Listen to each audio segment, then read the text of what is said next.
Welcome back. Curious, have you ever thought about what our digital lives would be like if none of our apps and programs used transitions?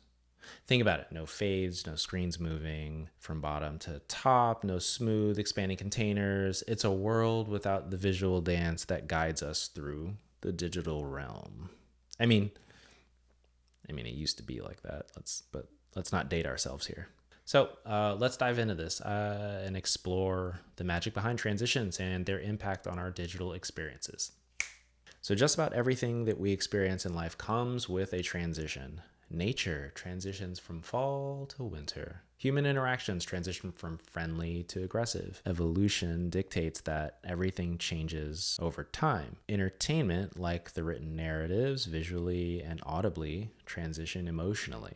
I specifically love the way that Martin Scorsese touches on transitions when describing the act of editing and the unique type of magic that happens during that process. Scorsese describes it as the spiritual move, the imagination of movement. A lot of filmmakers and editors would describe editing as something you have to feel. I like this description from Scorsese because it leaves room for interpretation. It's allowing us to apply it to more intangible ideas. And a lot of us working in the digital space are working with intangible ideas. Gestures, taps, and swipes on glass or in thin air are often not felt on the other side. Like, it's not the same, right? Moving a piece of paper is a little different than tapping the screen and can often feel disconnected from reality if they aren't reactive in some way. In the digital landscape, transitions play a pretty solid role in guiding users across mobile apps, websites, augmented reality, virtual reality interfaces, so on and so forth. These transitions aim to connect different views, creating a cohesive experience and facilitating the formation of a mental model. However, the challenge arises from the fact that digital interactions lack the immediate spatial awareness found in the physical world. When you enter a room, your surroundings shape an instant mental model, aiding easy navigation. In contrast, digital experiences are often confined to devices, phone, or even in your glasses. There's limited peripheral vision, and that hinders this quick formation of spatial mental models. To address these limitations in products, we often use onboarding sequences and different UI tactics like timed notifications, tooltips, snack bars, other types of dialogue UI that'll help give users some sense of their space and what types of affordances they have. It's not the only way that we help build this mental model. These are just a few examples.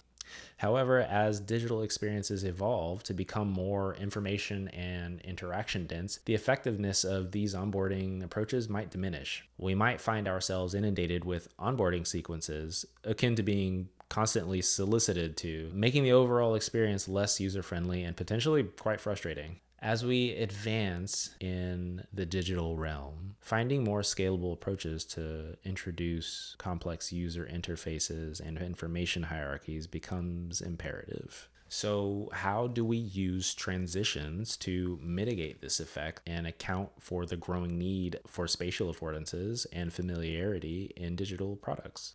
Transitions serve two purposes: spatial orientation and feel. I want to talk a bit more about this idea of spatial orientation and how it relates to the trend called skeuomorphism. Old trend. It's not a trend anymore. Skeuomorphism's goal was to visually mirror what people were used to. In the case of Apple, for example, if I opened a Notepad app, it actually looked like paper. If I opened the Books app, it had all my books on a bookshelf. That trend had been around for quite some time, but the goal largely remained the same: make something unfamiliar feel more familiar by introducing iconoclastic visual representations in a new setting to reset the mental model. It allowed us to get a lay of the land faster when faced with novel situations. As skeuomorphism fell out of favor, the newer hot trend was flat design, right? Subtle visual cues like long shadows and layering to help retrieve a lost sense of space and separation in layouts. The introduction of flat design complicated the relationship between our base expectations of how we would use a physical object versus that of these newer digital objects. Motion design attempts to reconnect that familiarity by replacing the previous affordances that we had from skeuomorphic visuals with transitions that help describe a space. In essence, we have been remapping how to navigate our digital lives through animation since the 90s, maybe earlier, even more so in the last decade. What can motion design do to help people get a sense of how to access the information that they want? It's important to match the design of the movement to the intent of the user journey. For example, if this is an experience with a lot of repetitive tasks, or the expectation is for users to be able to browse through information quickly, thumb through, like flicking through a bin of records, we may consider making transitions as utilitarian as possible. This idea of utility can mean a lot of things, but let's define it for our purposes as short durations, simple easing curves, with little to no expressive qualities. Essentially, no big movements. Keep it simple. In contrast to utility, if this moment needs to feel like I'm diving deep into a topic and, I'm getting really excited, or I'm moving through information dynamically, we may consider a more dramatic use of transitions. Perhaps we adjust those parameters. We make the transition last a little bit longer. The movement is much bigger and more expressive. The second purpose of transitions is about feel or perception. How does this experience make me feel? This is getting back to that concept I mentioned in the beginning from Scorsese, the imagination of movement. This idea is much more abstract than using transitions for spatial orientations. Identifying how a transition should feel or how a transition should show up not only reflects your information architecture, but can reflect the perception of your brand's premiumness or the perception of the journey that people are on in your product. As a caveat, digital experiences are not all narrative based. In fact, a lot of them are task based and aimed at focusing users on a narrowly mapped set of goals. But there is a narrative element that is or can be perceived when a product is cohesive and feels premium. It's been shown in studies that certain transitions can make people feel anxious, confused, or conversely, can make them feel cozy or delighted. I think film is probably the easiest example to connect this concept with. In film, the style of transition can convey a certain feeling to the audience. Take, for example, a scene in a film that's melancholic.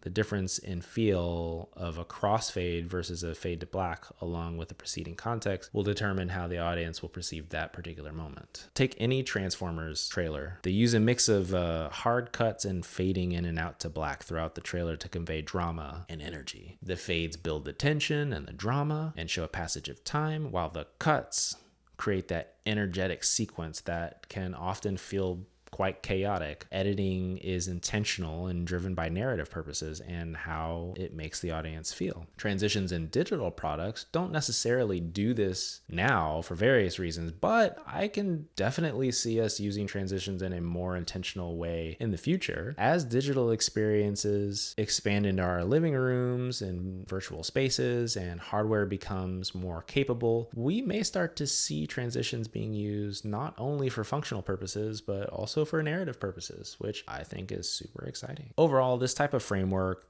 this idea of spatial orientation and feel, can be applied in two ways. It can be applied holistically, so at an ecosystem level, think iOS or Android operating systems, or at an information architectural level, so think task-based journeys or relationships between information types, like navigating through article highlights versus navigating a settings menu. You can use this framework to help identify how you want to create your transition story for your product. Concluding this exploration on transitions, consider the profound impact of animation principles in breathing life into digital experiences. While not a direct application, these principles remain pertinent, serving as the backbone for creating this illusion of life through elements like timing, spacing, which is very unique to motion design and animation. As information architecture becomes more intricate and digital experiences grow in complexity, the quest intensifies to make interactions feel authentic, seamlessly blending with our lives. The evolving digital landscape demands that our encounters with technology somewhat reflect the real world. Maybe.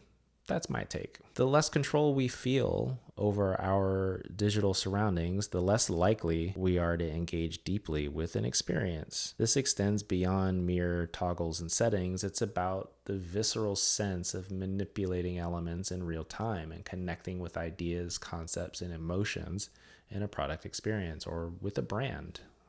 Didn't even go there. In essence, to elevate folks' experiences and grant them the freedom to truly immerse themselves without thinking, transitions have to be employed thoughtfully. Digital experiences should unfold seamlessly, letting users revel in the moment and exert effortless control.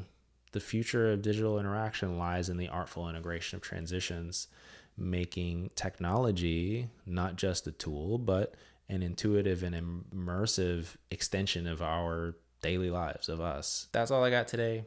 I hope that you have learned a bit about how to think about motion design and transitions and where it might fit into your business, process, life, or otherwise. I invite you to look into some of the ideas I've touched upon around editing. Check out Every Frame of Painting. Beautiful, thoughtful essays, and I'll link his channel in the description. Until next time, subscribe and stay tuned.